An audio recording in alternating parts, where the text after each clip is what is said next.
Deməli, buradan Quba yoluna bu BMW yoxluğu sürüblər, daha doğrusu Quba yolunu yüksək sürətlə sürüblər.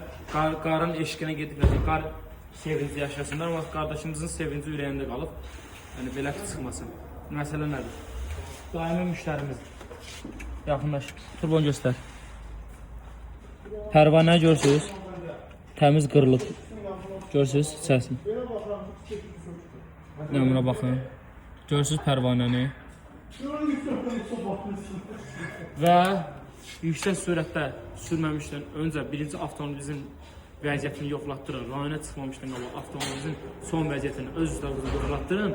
Antifrizi olsun, maska sistemi olsun, hər hansı ümumi yoxlanışını elətdirin ki, yol çıxanda bilin ki, necə çıxırsınız. Belə bir fəsad törədib, gətirib çıxardıq, antifriz siz sürülüb və turbo həddin altı çox qızır, sonra da pərvanəyə başlayıb havaya qırılmağa. Xeyirli olsun.